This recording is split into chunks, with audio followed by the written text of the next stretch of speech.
Mike Schneider podcast.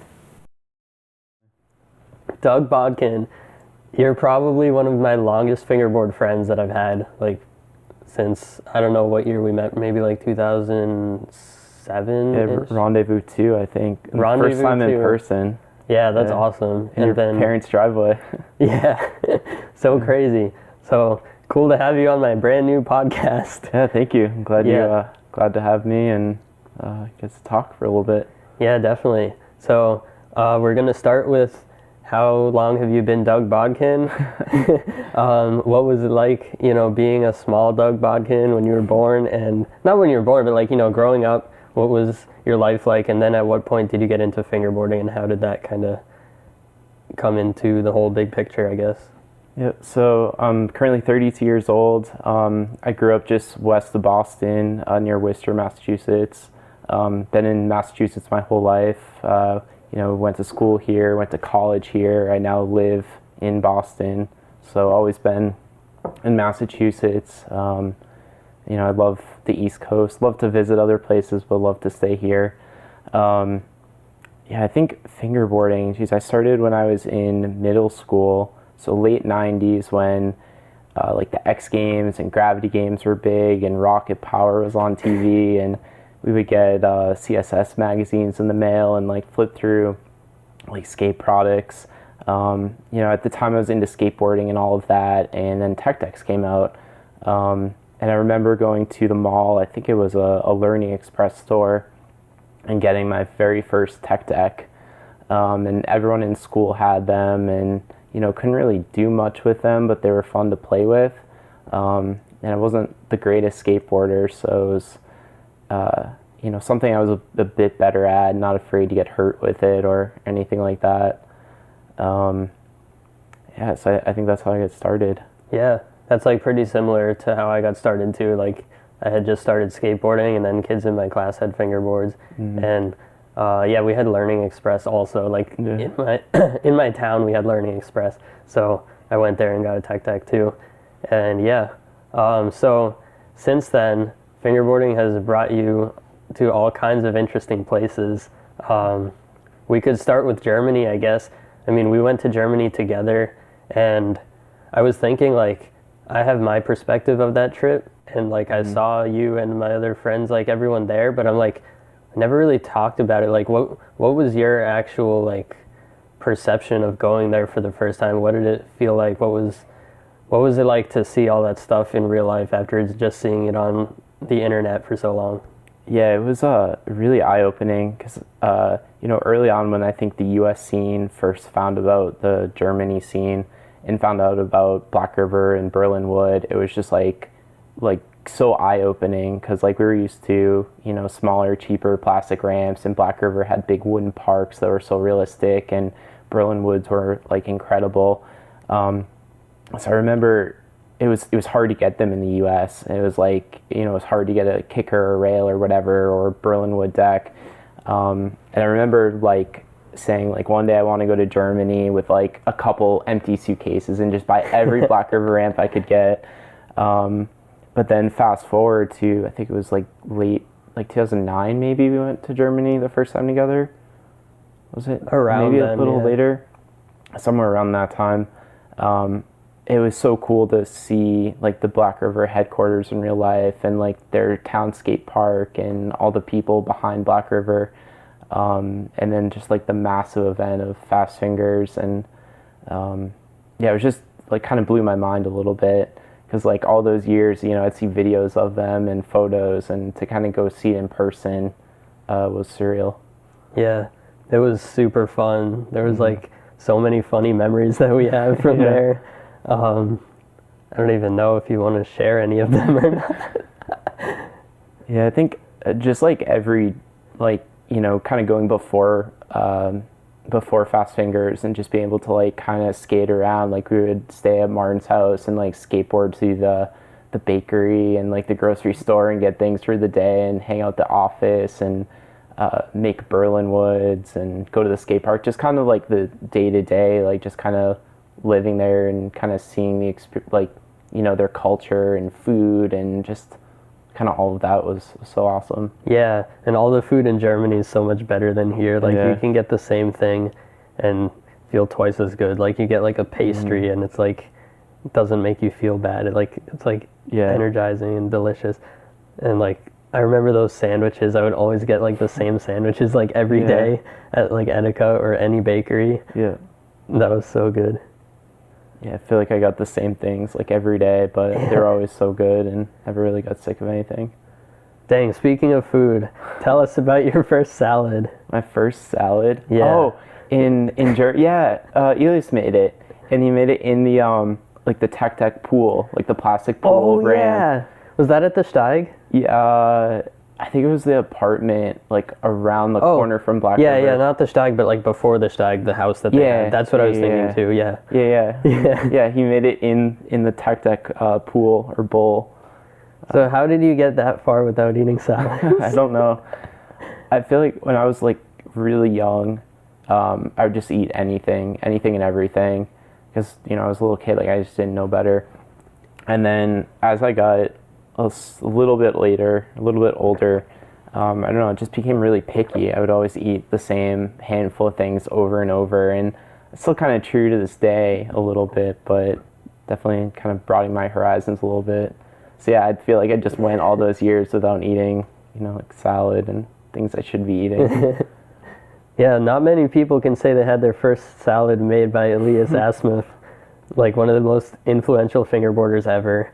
So that's pretty cool. Yeah. Were there any people like him or anyone else that you were like nervous to meet, or like what was it like to meet all those people for the first time? I think it was really cool. They were all, it wasn't really intimidating, even though they're huge in the fingerboard world and everyone knows about them.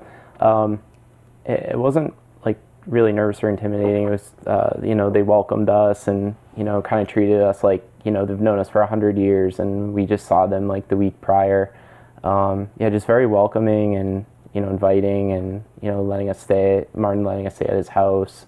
It was just like relaxing in a sense. It's as if like we've been friends with them and hang out with them forever. Yeah, that's exactly how I felt too. And it's also like every time you go back, even if it's been years or if they come here, it's like it feels like you saw them yesterday, even though it was like a long time. Yeah. So it's just super cool how like everyone in the fingerboard community is like, we just get along by default. Yeah. It's like family. Yeah, it's really cool. Even, putting Germany aside for a second, like all the events, like, we all come from different backgrounds and have different careers and grew up in different parts of the US and the world, have different upbringings and things like that. But we all have this like common thread of fingerboarding, and it's like, yeah, I see people maybe once or twice a year at a rendezvous, but it's like I've been hanging out with them the entire year. It's just like, it's so easy to just like pick up where you left off, like the last time, and just have like a normal conversation. So yeah, it's kind of cool that we, we're all so different, but yet we have this one thing that ties us all like so close together. Yeah, totally. Do you have any super impactful either moments, memories, or things you took away from in general, like from being in Germany?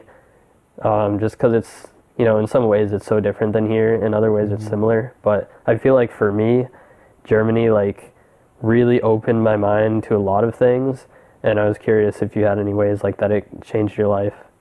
Yeah, it was, I did go to Canada before, but that was my first time to Europe.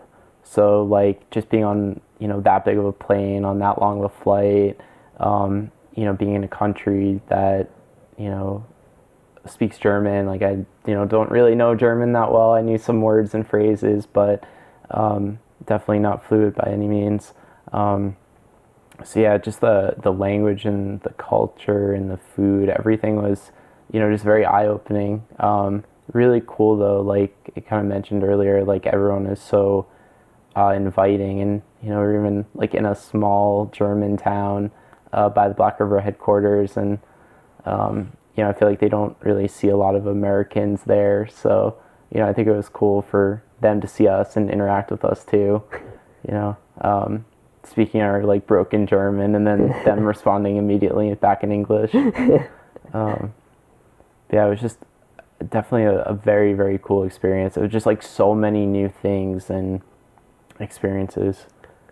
Yeah, I find it's like kind of relaxing being in different countries when you can't understand much, because it's like when you're here, you're like processing everything you hear and everything you read and see. And it's like when you're like in Germany, it's almost like the world is like blurry around you in a way. And then you see it in new ways because you're not like on your typical like, oh, there's Dunkin' Donuts and there's a person I can listen to their conversation. It's like you're either trying really hard to figure out what someone's talking about in a different language, or you're tuning it out, or like, and everything around you is new, and then like people behave slightly differently sometimes, and like, yeah, it's super cool just like getting all those things like different at the same time. Yeah.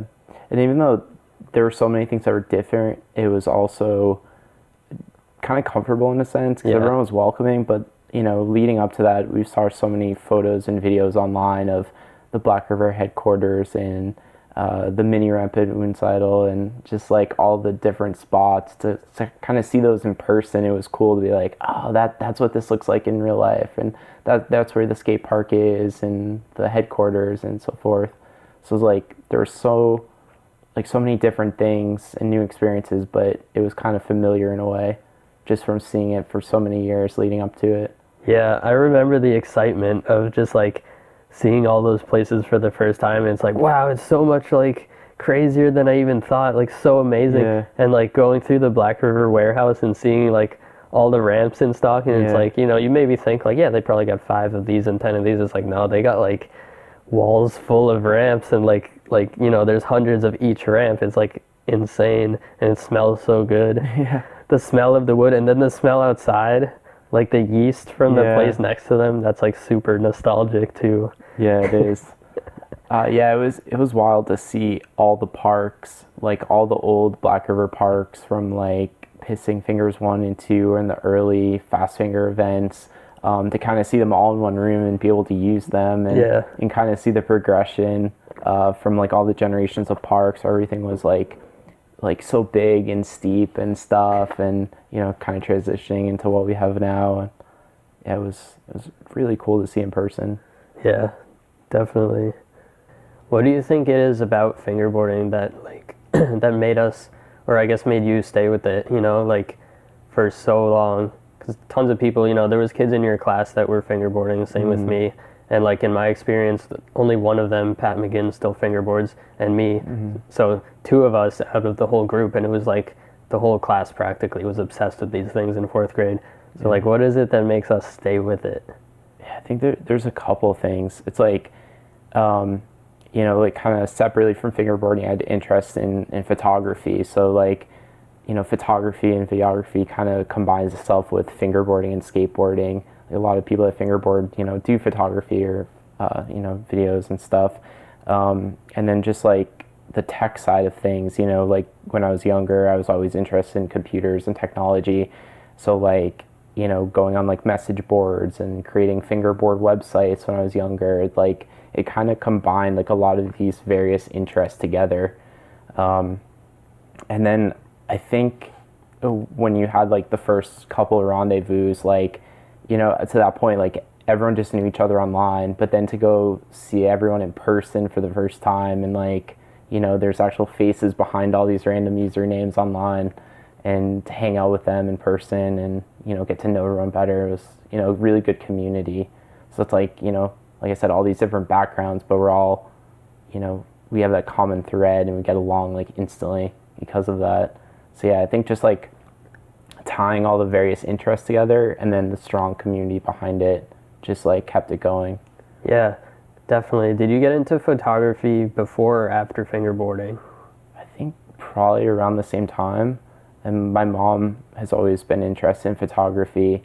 And then when I started skateboarding and fingerboarding, you know, I wanted to film it and take photos of it. So I think that kind of, you know, spiked my interest in it, you know, until this day, really.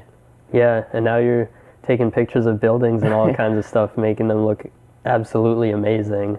So how has like your photography journey evolved over time? Because like it's on another level right now. Thank you. Yeah, when I was younger, you know, I had a Sony video camera that I used to take photos with, and, you know, pretty low quality. And I think when I filmed, it was like a digital 8 tape. It was like the really old school one, like before mini DV tapes. So I started taking photos with that, and then eventually got like a point and shoot, and then to digital SLRs. But yeah, when I was younger, it was mainly just, trips into Boston, kind of doing buildings and stuff, but nowhere near the level I'm doing it now. Both fingerboarding and skateboarding too. And then in high school, I started doing sports photos and event photos for the newspaper and yearbook. And then I did kind of take a break from it for a little bit during college, but then after college, I moved to Boston and kind of picked it up again, and that's when I really started doing the cityscapes and landscapes and things like that. Now even occasionally on the side, like portraits and events for friends and family. So you've told us all the areas where you've been successful. What's the biggest mistake you've made in your entire life, and what have you learned from it? Biggest mistake? Ooh. I don't know if I can like pinpoint a specific mistake, but Doug is perfect, everyone. I knew it. Not perfect. I knew but it. Pretty close. I think the biggest thing, like if you're don't like if there's something you want to do in life, don't wait too long to do it. Like it might be something like, moving to a new city or state or getting a new job or whatever it may be. Don't be afraid, regardless of like how big it is or how much of a risk it is. Like if it's something you're passionate about, or you have a feeling might be the right move, like take the risk and do it. Because like I think even if you fail at it, it's still better that you tried it as opposed to spending the rest of your life wishing, oh, I wish I did X, Y, Z at this time. So I don't know if I can pinpoint like a specific thing, but I think that's like a good lesson. It's like, take the risk, and like the worst is you just, you tried, but maybe you failed. Maybe you tried it and it was successful and it was good. But yeah, just don't not take the risk, I guess. Definitely. So what made you think of that? Was there something that you maybe you learned that lesson yourself, or maybe you saw somebody else did it, or? Yeah, I mean, even things like jobs and careers, like kind of moving around between companies and just like trying new things. Because when you do stay at a place, like a job or whatever, for too long, kind of gets stagnant. Maybe you don't learn and grow as much. So if you kind of force yourself to be uncomfortable, like you're going to grow and learn and be a better person. Yeah, no, that's really good advice for sure. Mm-hmm. And I think a lot of people can definitely take things from that. I totally agree, because it's like, if you have the idea in your head, like, I shouldn't be here, or I should be doing this instead, it's like, that's not there for no reason. You right. Thought of that for a reason, and then it's like, that comes back tomorrow, and the next day, maybe you forget about it, and then a week later you think it again, and it keeps coming back. It's like, there's something there, go for it. Yeah, exactly. Totally. Let's take our audience on a journey. What was it like when we first met? Yeah, so when we first met in person, it was Rendezvous 2. It was your parents' driveway.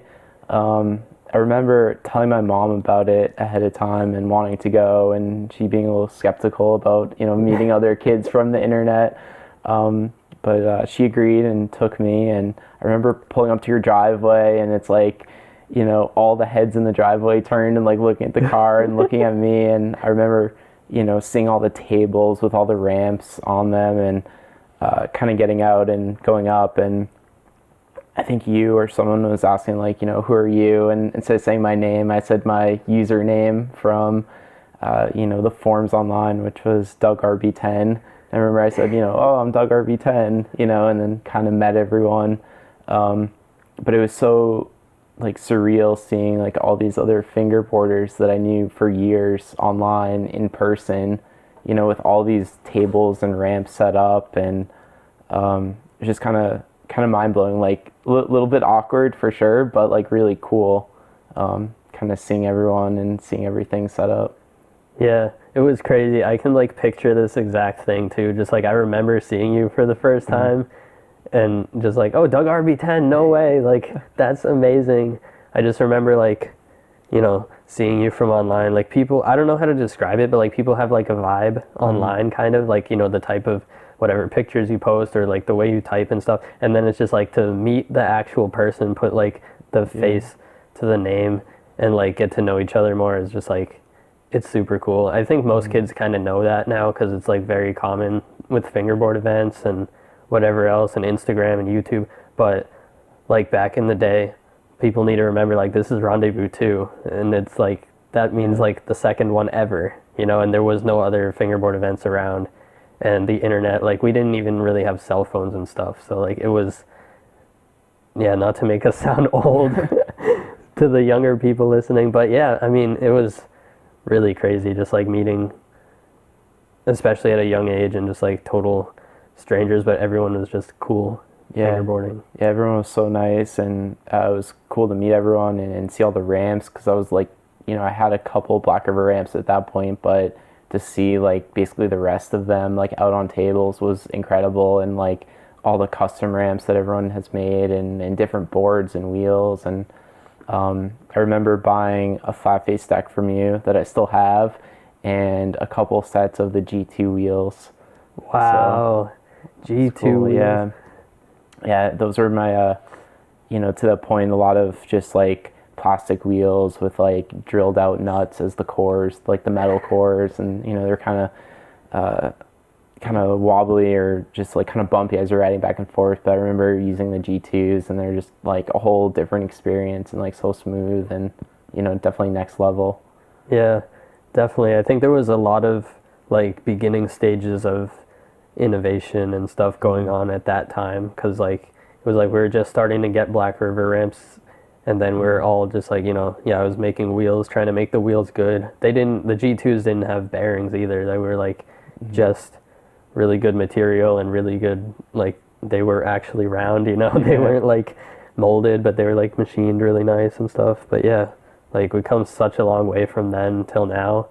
What was it like kind of watching the progression from Rendezvous 2 to like where we are now in fingerboarding and events and everything?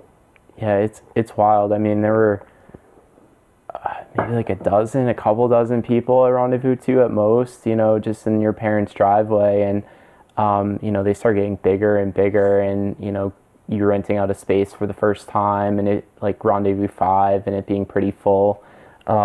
And then just kind of outgrowing that space and getting bigger and bigger to where we are now. And even like the last Rendezvous, like kind of pulling up, and there just being so many people, and just it's kind of, you know, mind-blowing that it started in a driveway and now it's this massive event where people come from all over the world to fingerboard and hang out with everyone. So it's crazy to see the progression. And not only the events, but like the products. Like I remember when I started, like, you know, molding boards like between tech decks in the garage, you know, and you know, now we have like really professional boards that, you know, look exactly like skateboards and kind of made the same way, and heat press graphics, and it's crazy how much it's progressed, you know, from those early days till now. Even like social media has changed so much, because you kind of mentioned, you know, early on we just had like message boards, and now we have, you know, YouTube is massive, and Instagram and TikTok, and, you know, there's all these other ways for everyone to kind of, you know, share their fingerboard media and communicate with one another. Yeah, definitely. It's like, it's like a bustling city now, and it used to be just like a little village or something. Yeah. Come on, Rhombus, you can do it.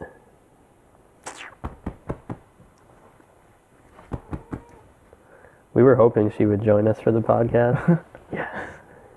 You can hang out with us, Rhombus. We have a viewer submitted question from Jesse Braun, and he wanted to know about your experience filming fingerboarding for Apple, which was really cool. Like, fingerboarding always brings us to places we never imagine, but that one is like, you know, I know you love Apple a lot. Like, a lot of people love Apple, but you really love Apple. You've been a big supporter of them for like a long time. And yeah, what was that like? Yeah, that was wild. That was, you know, as you mentioned, I'm a huge Apple fan, and I've been fingerboarding for so long now. So to kind of join those two together is incredible. Yeah, it started last summer, I believe in early June. You got me in contact with an advertising team at Apple, and quickly got on a couple phone calls and discussed the project. And next thing I knew, beginning in July, I was out in California, in LA. You know, kind of up to that point, all the fingerboard videos I've done have been like small scale, like people's houses, or like that small studio in Brooklyn, for the 3D printing company. We got to go into that one after. Yeah. That's a cool little hidden gem, I think. So yeah, everything up until that point has been, you know, relatively small and low key. And I didn't really know what to expect going into this. I mean, all the calls leading up to it, there were so many, you know, people from New York and London and LA all collaborating, you know, on this project. So to get there and, you know, be in this massive soundstage in Hollywood kind of blew my mind. You know, the first couple days we were there, you know, it was kind of low key. There was maybe like 10 people or so, and it was just kind of walking through the commercial. But, you know, the first day of actually like filming the commercial, like I got there and there, you know, probably 100 people around the soundstage, and everything was set up with like lighting and the cameras. The camera was on a like a crane, and then the crane itself was on a big dolly so they could move it all around. There were little monitors all around, like iPads and screens, so everyone could see what the camera was seeing. The directors and the producers had an area where they were kind of calling the shots, and Apple had an area where they were watching. And it just blew my mind because it was a full-fledged like Hollywood soundstage. Definitely, you know, never seen anything like that, let alone like be a part of it. So yeah, it was just incredible.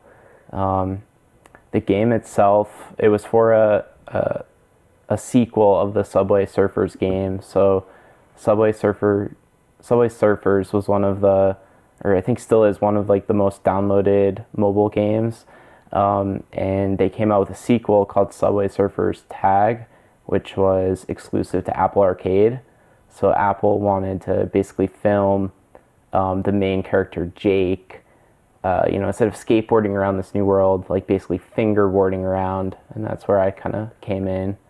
I was working with other hand models, so like I was, you know, doing some fingerboarding, but the other hand models were playing like the role of like the security guard trying to chase me down.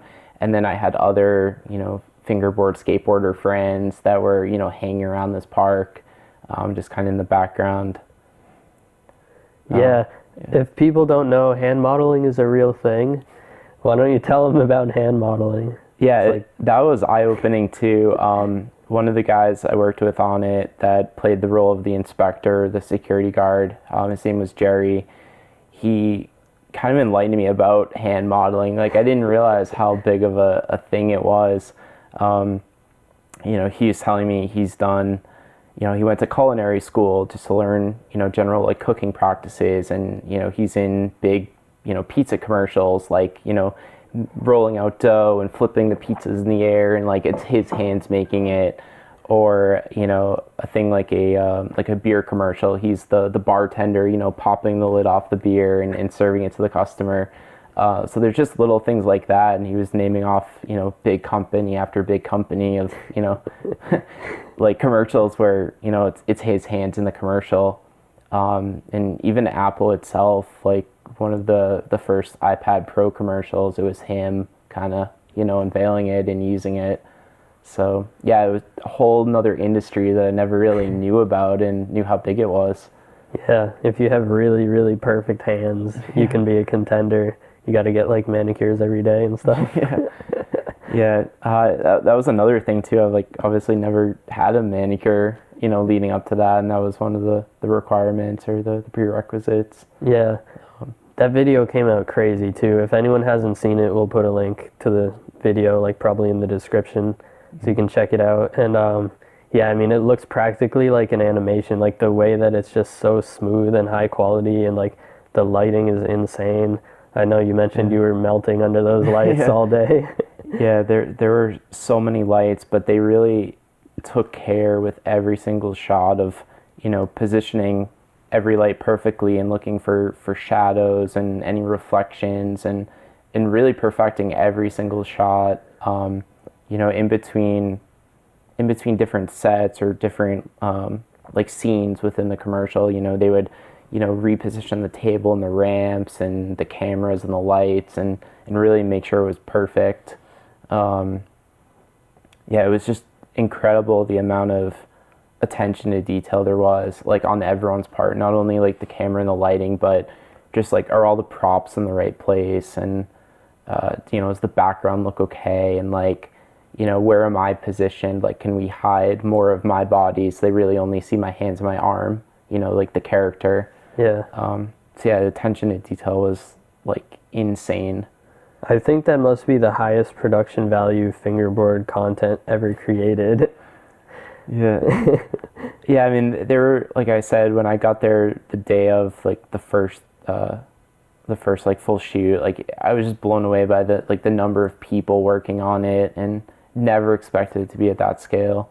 Yeah, me neither. I mean, I knew it would be legit, but I was just blown away by like how crazy it really was.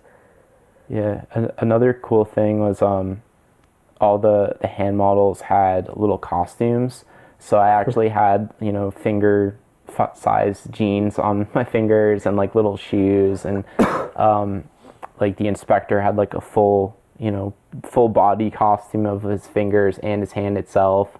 So that was kind of cool. You know, there was, you know, wardrobe working on that, and, you know, in between scenes, like making sure, you know, the jeans were pulled up just right, or, you know, look perfect. So even like little things like that, you know, there were people behind them. Yeah, super crazy. Like things that you practically wouldn't even think about when filming fingerboarding normally. Yeah. And it's like, it's not like a traditional fingerboard mini at all. It's like a completely different kind of film that you guys did. Mm-hmm. And yeah, it's just crazy to see it. It's pretty inspiring, like in a different way. Yeah, it was, there were some challenges with it though. You know, traditionally when we're filming fingerboarding for YouTube or social media, if you're trying a trick, you basically just keep trying it over, and like the filmer's gonna know just to kind of swing back and forth.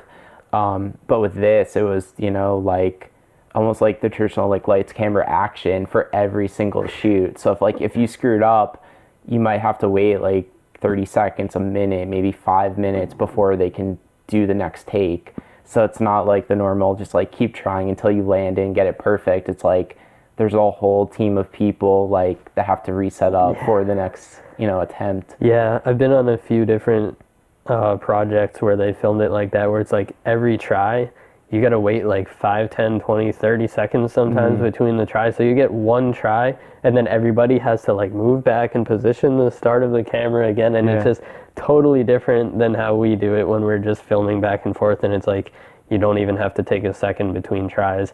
Right. And yeah, it's like a whole different type of like pressure almost, you know. It's like you have to, not that you have to land it, but like you want to land it, because it's like, it's annoying to not land it. Yeah, for everyone. There were scenes too where I'm like, oh, I want to do this cleaner, but, you know, they thought it looked good, but they I know don't from even like know, fingerboarding and skateboarding, I'm like, oh no, that could be better. But, you know, they had like an idea of what they wanted every scene to look like, and, you know, they thought it looked cool. So if they thought it looked cool and the producer and director thought it was good, then we just kind of went with it. Yeah.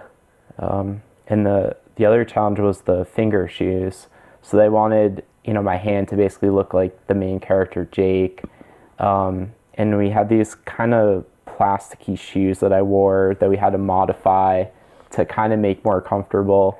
But I think the biggest challenge was like the way that I fit my fingers in the shoes. I was almost like kind of standing straight up and using like the points or the tips of my fingers instead of like kind of laying down flat like we traditionally fingerboard. So that was a challenge in itself. Like tricks that I could normally do like no problem or every try, you know, are actually kind of challenging with the shoes on. So they're, you know, unfortunately some of the tricks and things they wanted, like I had to basically adhere the shoes to the board just to get the shot essentially. Because, you know, there's just things where like I had to awkwardly position myself over the table, or maybe there was a camera like under my arm, so I like couldn't fingerboard how I'd normally fingerboard. Yeah. Or, maybe I had to like reach really far over the table to get the right angle, and, it's like too much. So yeah, there were some shots that were kind of cheated in a way, but it was just to make it look better. Yeah. Before every take, they actually had like the clipboard, the thing they do in movies, where they like write like the scene number and like the take, and then they like snap it. Yeah, we did that too. That's awesome. Yeah, I think it was the Wired one. They did that with me. It was like so like before every single attempt. Yeah, it was like 7, like take 8. Yeah, I didn't know that was a real thing. Apparently it is. Yeah, it totally is.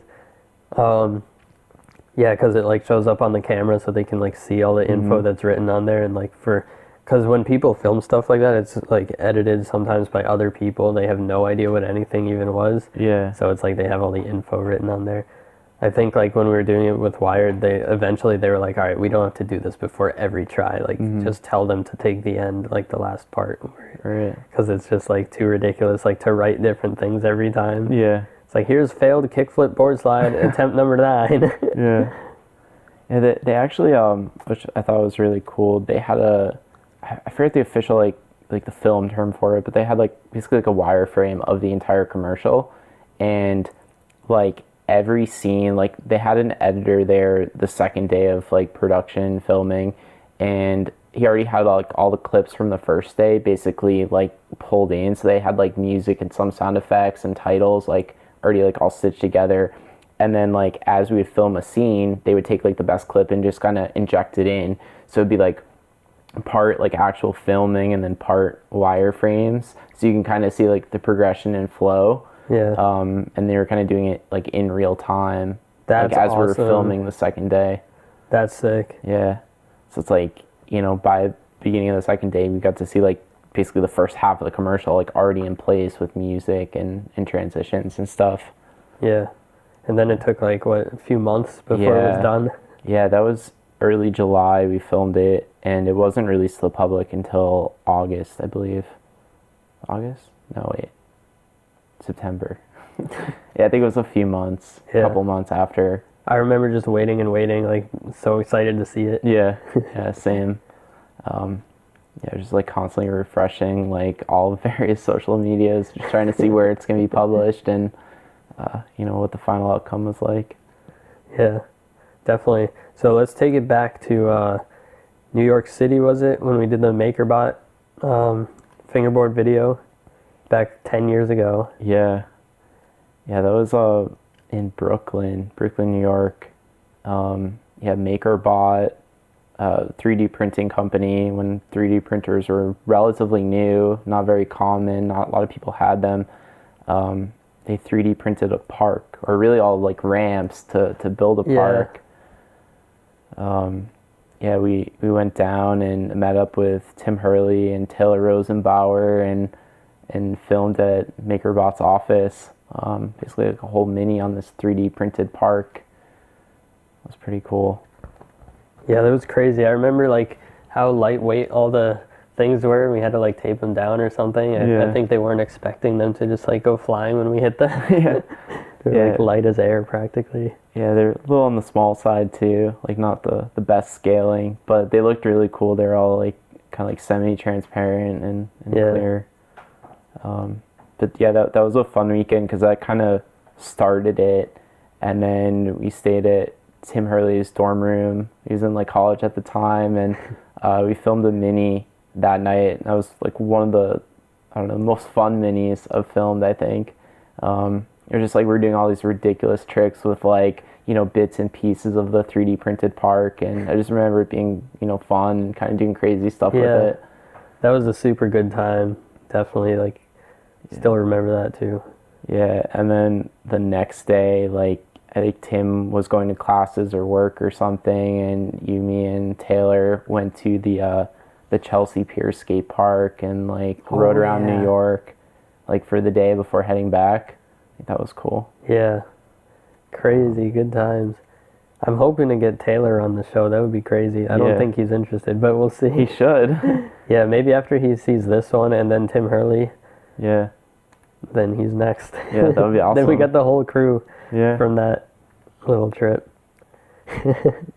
Yeah, but yeah, I remember it was like crazy. Just fingerboarding for like anything just feels so surreal. Like for like another company, for like a project that's bigger than fingerboarding, that's unrelated sometimes. Basically, like a 3D printing company or Apple, or we did the Museum of Science demo. Like, I wish we had better documentation of that because there's like not really much footage of the actual thing, but like it's crazy to think of like a science museum like asked us to do like a demo of fingerboarding. It's like wild.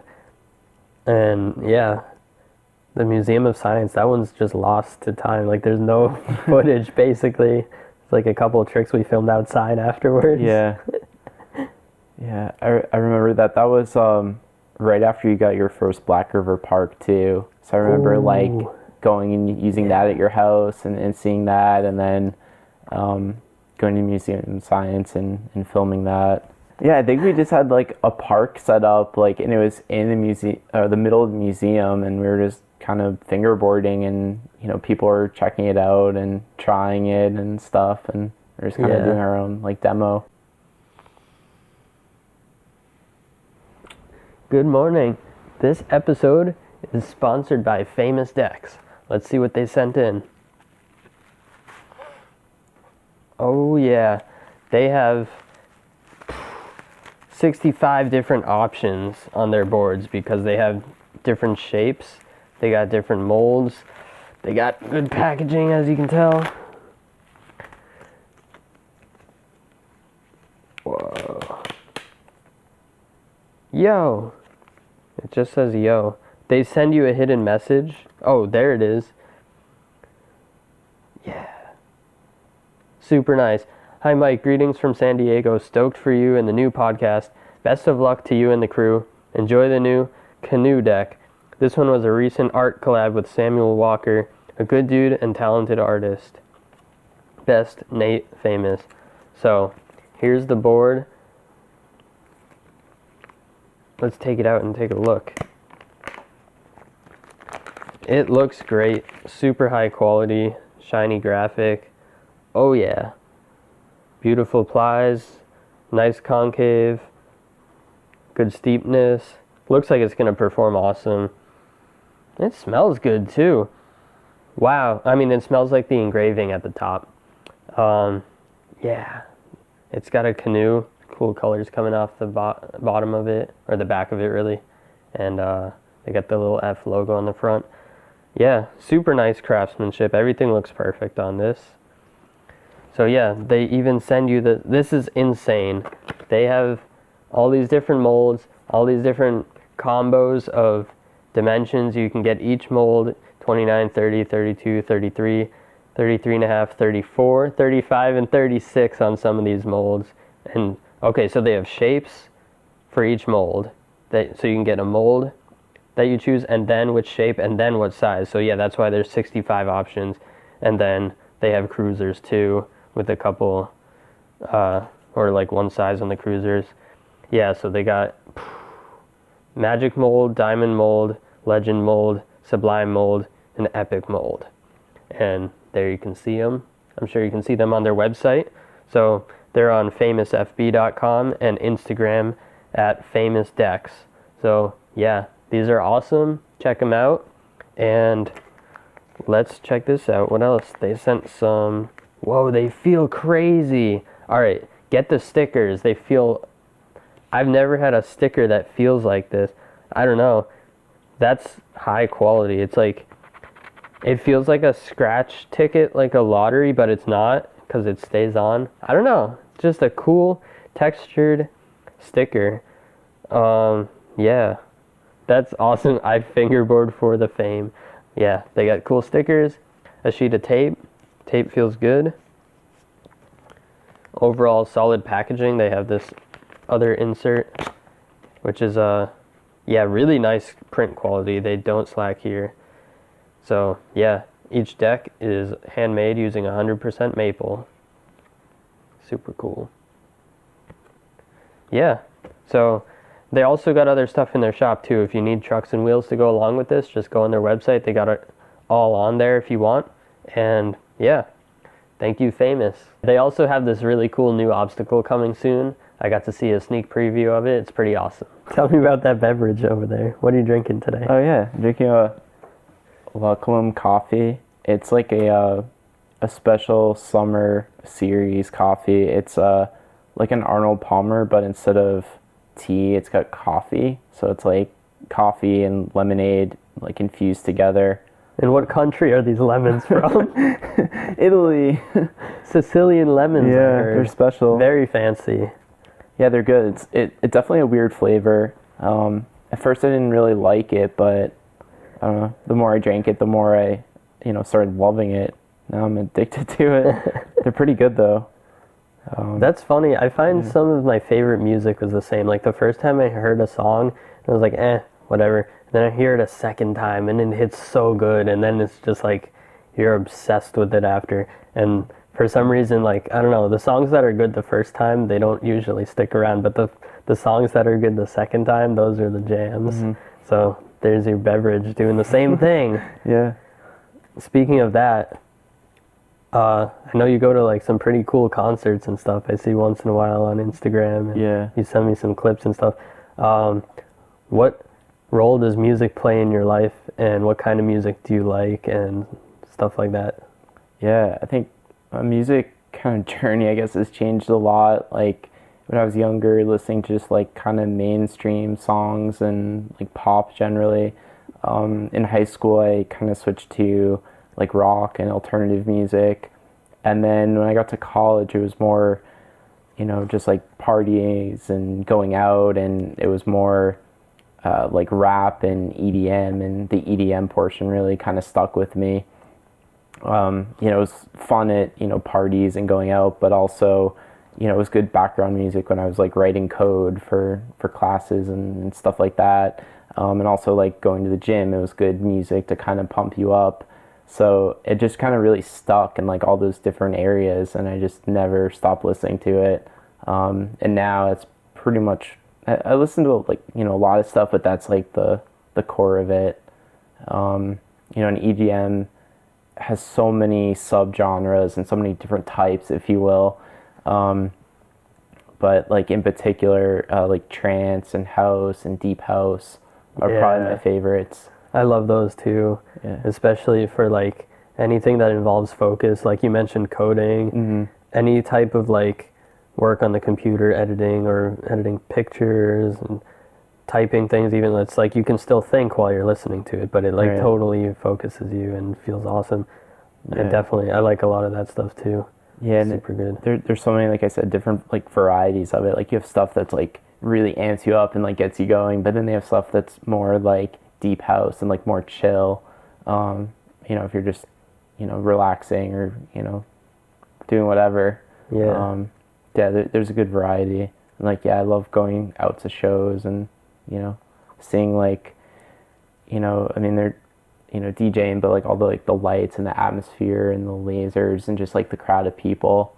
It's like everyone like in unison and just everyone's like pumping each other up and like are excited to be there. And it's super fun. Anyone who doesn't go to live music, like go check it out. Whatever you like listening to, is like seeing anything in concert is like better than your best speakers at home and your best headphones or whatever. It's just a totally different environment, and it's awesome, the energy that it brings, and like especially live music. But even if it's just like you said, if it's a DJ set or something, it's still epic. It's like there is serious skill that it takes that they're doing like to do a good job at that. Right.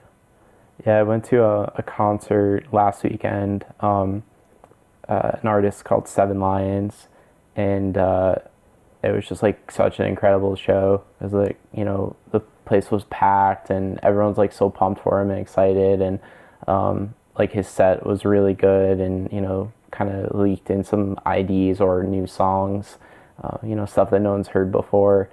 So that was kind of cool. And just all the lasers, like all the lights and like visuals were amazing, and just like everyone was like so pumped up. So it's just really good energy. And like you walk out of there, being so like pumped up and excited, and wanting to go to more shows.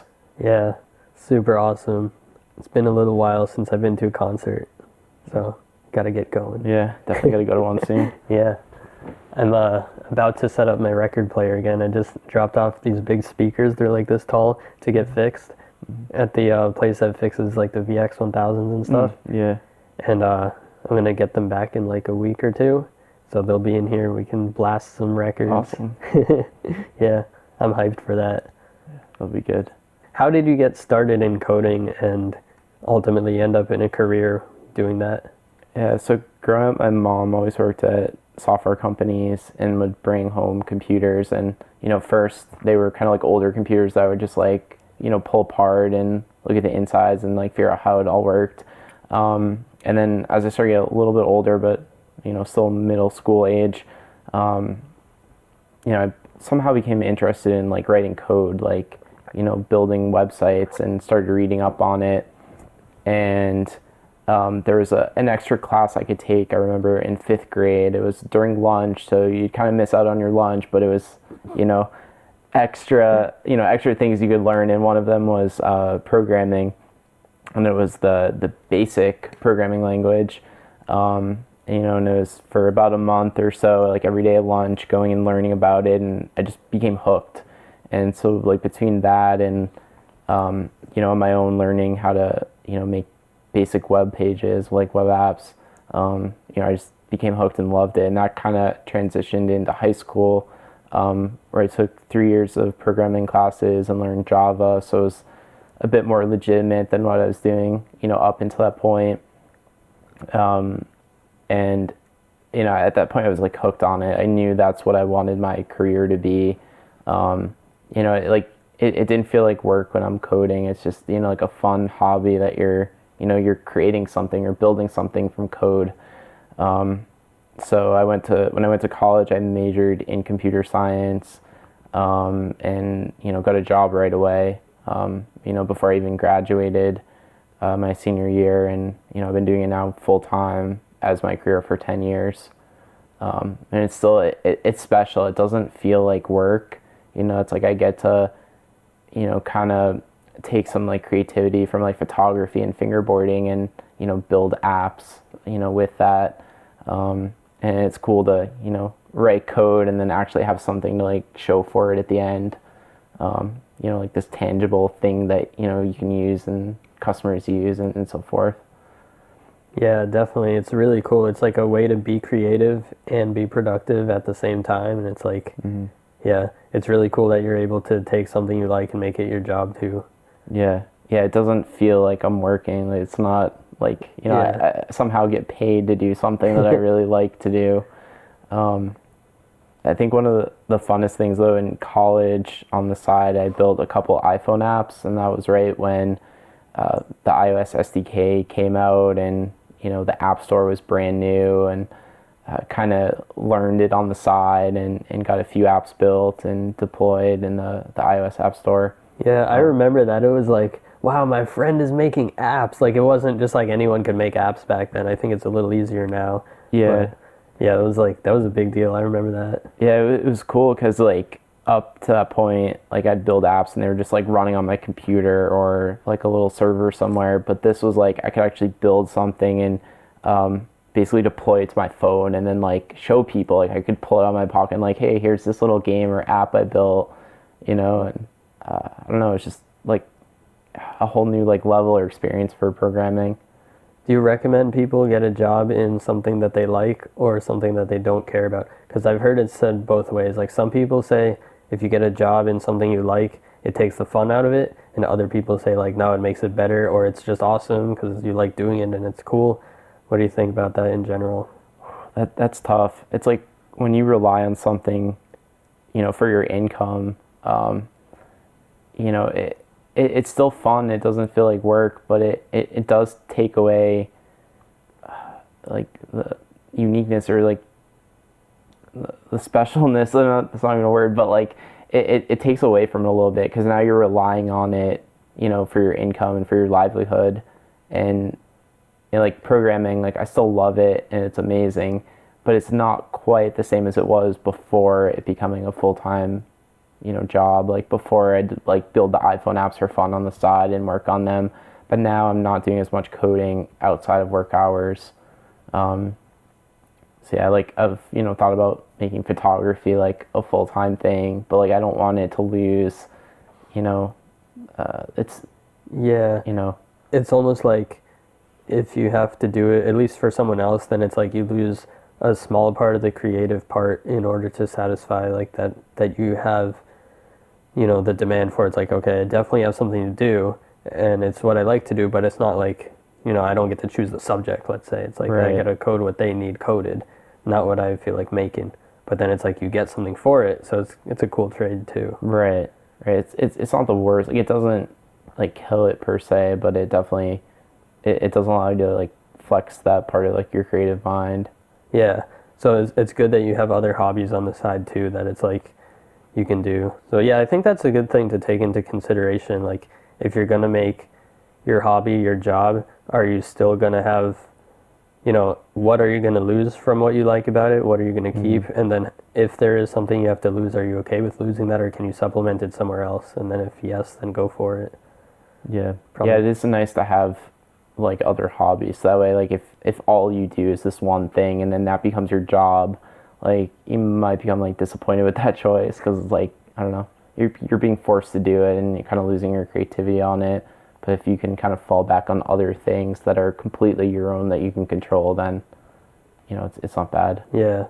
I don't know, somehow I never, like, fingerboarding doesn't feel like work to me. Like, super rarely. Like, I could make it feel like work, but I think the fact that I don't do that is, like, why it's stayed, like, super fresh for me the whole entire time. It's like, I would rather be like, sorry guys, like, it's going to be hard to get in touch with me because I'm not sitting 8 hours a day on my emails. Because if I was, it would be, like, not fun. It's like, I'd rather, like, work on creating new stuff for people to enjoy, new boards, new wheels, new whatever. So, like, yeah, I think that's kind of how I avoid, like, making it feel like work. Like, I do what needs to be done, but, it's like that's almost not the main focus. It's like there's people to make sure the orders ship out every day, so I don't have to be, like, super punctual. I can just, like, be more on the creative part, I think. Right.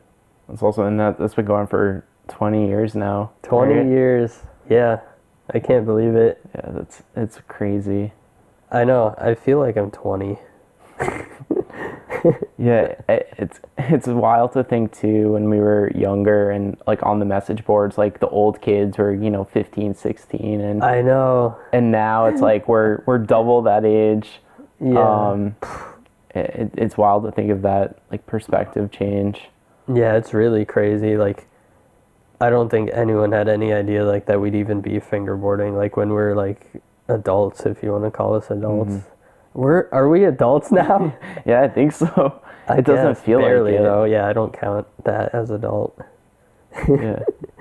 Yeah. I mean, if you keep doing the things you like, you don't get old. Keep having fun, keep laughing about stupid stuff, and yeah, that's about it. Somebody asked, what is your current fingerboard setup?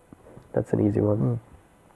So I'm currently using a split ply flat-face board that Mike made for me.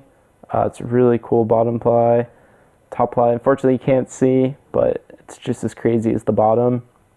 Flatface Z wheels, Blackriver 3.0 trucks, and rip tape on the top. Classic. We got somebody still using rip tape over here. Yeah, I feel like I'm about the only person. But I don't know, I've always just used it, and that's what I'm used to and I like, so I've just kind of stuck with it. Yeah, no, rip tape's really popular. We sell tons of it, so there's definitely a lot of people using it. But yeah, I prefer FBS. Yeah. Yeah, I still put a little line too in the rip tape just to know the nose from the tail. Yeah, that board's insane. It's so good. Yeah, definitely one of my favorites. Yeah.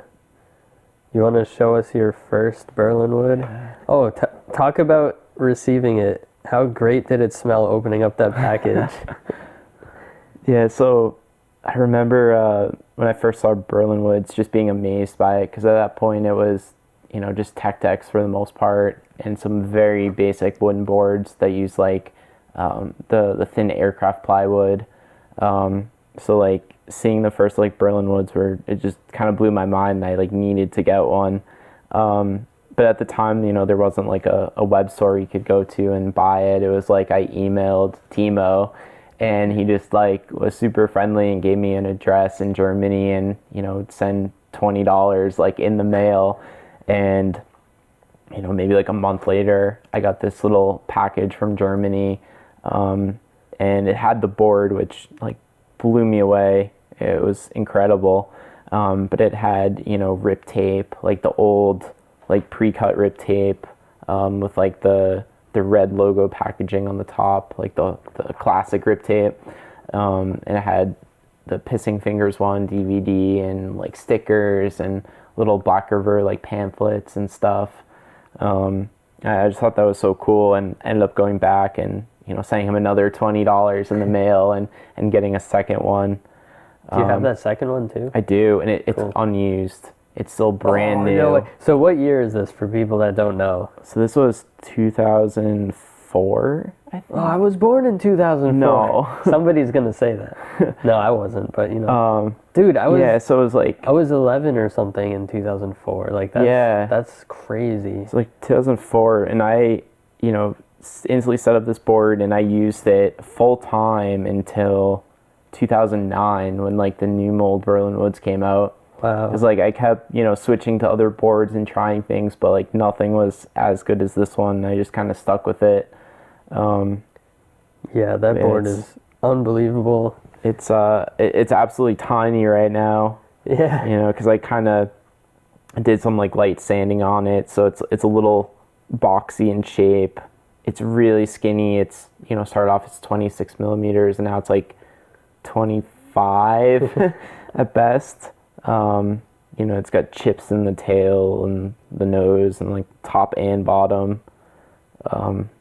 Really, really tight trucks, like replacing the kingpin with a hex nut and bolt. Yeah, that used to be a thing we would do, like take out the Tech Deck kingpin and then screw in like a hex pin from Germany usually. Yeah, like tuning the trucks. Yeah. Yep. So yeah, like the trucks are rock tight, like no turning whatsoever. And yeah, they're Tech Deck trucks too, just tuned Tech Deck, chrome base plates, but just like the raw metal hangers. Yeah, I used this full time until 2009. Crazy. Wow. It's so little. Dude, and you have dual bearing flat face wheels on it, which I'm about to bring back dual bearing wheels. Really? Me and Scott are doing a little collab where he's going to make special dynamic trucks that work with them. Because the reason they got discontinued was like when Blackriver trucks came out, and then eventually Dynamics also, there was only space for like the single bearing. And the dual bearings, like, it makes it a little bit thicker inside. So dual bearings, like how a skateboard wheel is constructed, but fingerboard wheels are mostly single bearing now. So I'm bringing back the dual with a special truck. You're going to get, like, the truck and the wheel together because it's like you need it anyways. Mm-hmm. And, yeah, it'll be awesome. Dude. Wow. Yeah. Dual bearing wheels. But, yeah, this is crazy. Got like the classic, we used to call Berlin style plies. Yeah. Just maple walnut alternating. Wow, if you like really look closely at this thing, it's chipped probably from falling on my driveway at Rendezvous. Yep, definitely. Oh, crazy. Yeah. It's that board's been through a lot. That is legendary, and it still works. Yeah, it still works. It's still really good. It's a little small, compared to a more Dude, modern day like skateboard half or size. fingerboard. Yeah. Amazing. Yeah, it's still really good. Wild. Yeah. I actually have my first Tech Deck too.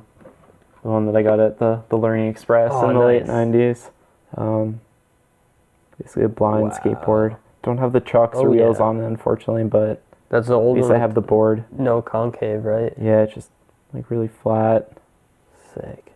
Yeah. That's amazing. Blind was like one of my favorite companies when I had just started skateboarding. Yeah. Like when I was 9 or 8, I was like, I mean, I didn't even know about many companies, but like I knew about Blind and World Industries, and I was like, yeah, that's cool. Yeah. Yeah, I Awesome. think I was into them too just because of the tech deck. It's like, oh, this is my first tech deck. It's like, I want the skateboard version of it. Yeah, do you have that skateboard? I don't. I wish I did. I occasionally look for it on like eBay and online, try to find it, but I remember seeing it at a skate shop in Florida when I was younger. Wow. And like I should have got it, but at the time I was like a little kid. I couldn't just buy it with my own money, so. Yeah. But yeah, looking back, I wish I had it and, you know, hang both of them up on the wall side by side. That'd be kind of cool. Yeah, maybe you'll find one day. That's awesome. Devise Fingerboards. Stefan asks, what is your favorite Berlinwood graphic? Ooh. I don't know. Damn. I feel like some of the old ones are like super classic. Yeah, I'm trying to think.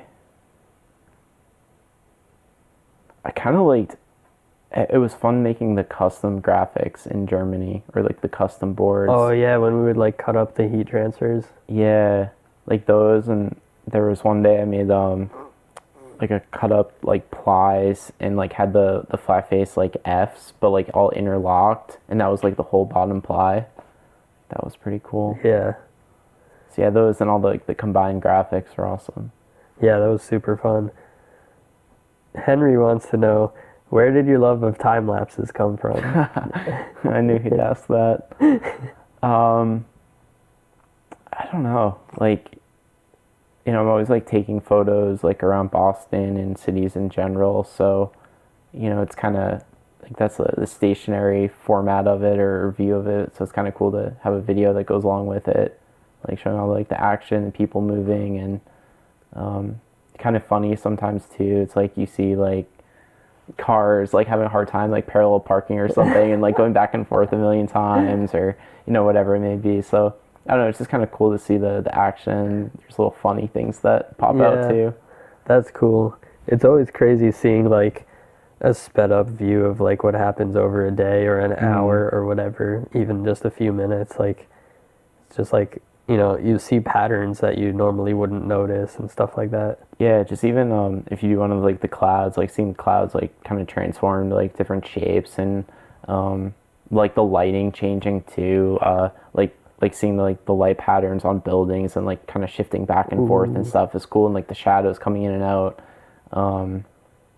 Yeah, particularly cool like around storms, and like just like the evolution of like the weather and the sky and the lighting is kind of cool to see sped up like that. Canner FB wants to know, who is your favorite fingerboarder that no longer fingerboards? Ooh. That's difficult because I think everyone still fingerboards to a degree. A lot of people came back in the last few years. Yeah. I don't know if I could name someone who's like used to fingerboard a lot and it just was like completely quit. And there's like some people that don't do as often, or maybe don't film or go to events, but they still have like a fingerboard on their desk and like play around with it. Yeah. Yeah, I don't know. Yeah, I don't know anyone who's like 100% completely gotten out of it. Yeah, I mean, I would say like Elias, but he fingerboards like occasionally. So yeah, I mean, there's like recent footage of him in Berlin. Just kind of cool. Like some people are less active, but then like sometimes they come around and film some stuff. Yeah. How do you kickflip higher than your own head?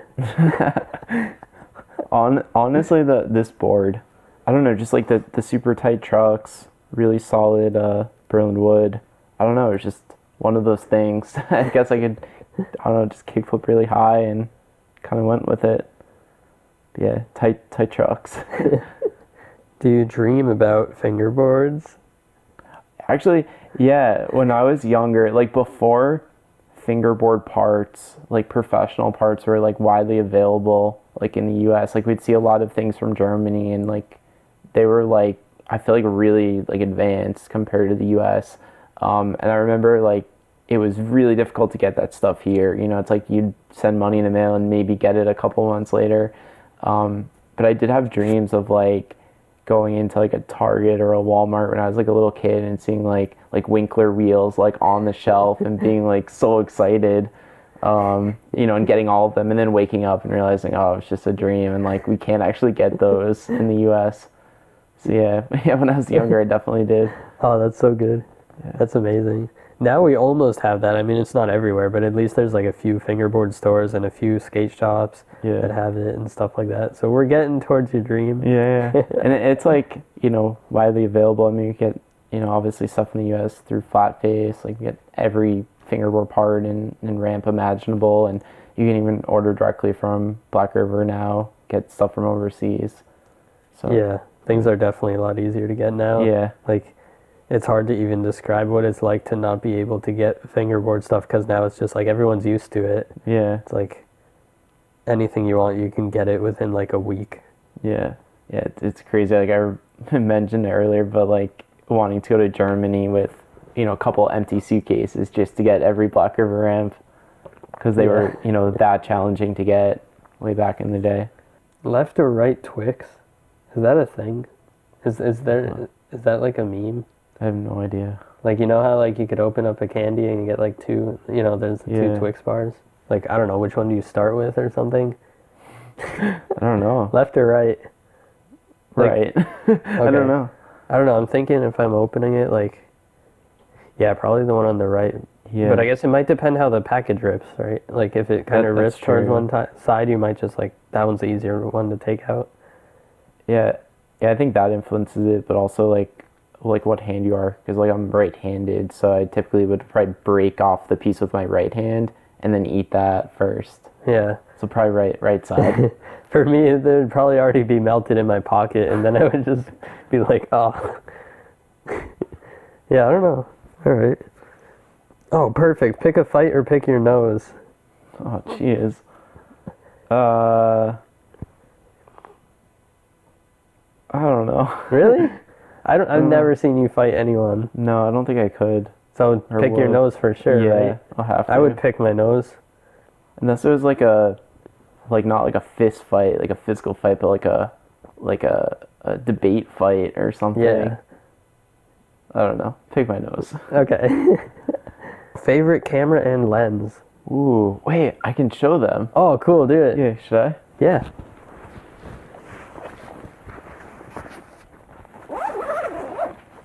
Yeah, so I currently shoot with a Canon R5 body. Wow. It's a mirrorless camera. Definitely my favorite. I kind of always use Canon, so starting with like a digital Rebel XT, then a 40D, then a 7D, and then I went up to a full frame 5D Mark IV, and then about a year and a half ago switched to mirrorless, and now I shoot with the Canon R5. Like, I absolutely love it. Resolution is insane.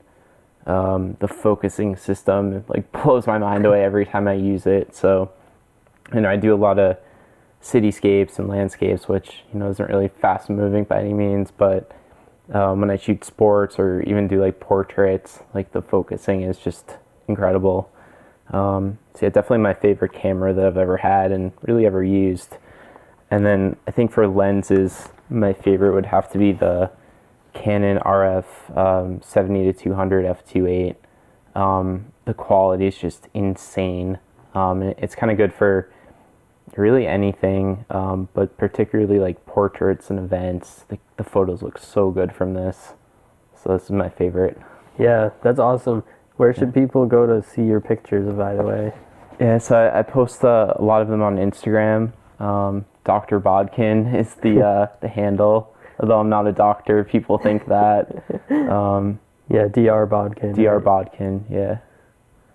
Yeah, that was a kind of a nickname I randomly got in college. Like, all my roommates that I lived with like played video games and had Xboxes, and I wasn't really much of a gamer, but I wanted to like join them, so I got an Xbox and I needed a gamer tag, and that just kind of got thrown out, so I used it for that, and then I used it for Instagram. So, but I'm not actually a doctor. It's awesome. Yeah. I like how those lenses are like tan on the outside, or like whatever the hell color. White, yeah. Yeah, like an off-white though, right? Yeah, they're It looks cool. I think Canon did that. Typically the bigger lenses have just like bigger glass elements and more of them. and a lot of them are used for like sports and wildlife outside. So to try to keep them cooler and not have the glass expand, they have white shells. Canon is kind of predominant for it, and I know Sony does it too now. I think a lot of people thought that it was like a branding thing, like, oh, it's a white lens, it's a Canon, like telephoto, but you know, from what I've heard, it's really just for the thermals, like trying to keep the lens a little cooler. That's awesome. That's a little knowledge bomb for the humans watching this. Yeah, I like what they've done with the RF lenses too. Basically, the opening to the camera, the mirrorless camera is a bit bigger, so they were able to go a little crazier with the lenses, like doing things like a 20 to 70 f2 lens. It's pretty cool. Wow. So yeah, really awesome. Like them. I see that. Yeah. Oh, it's heavy. Yeah. It's really heavy. That's awesome. It's solid.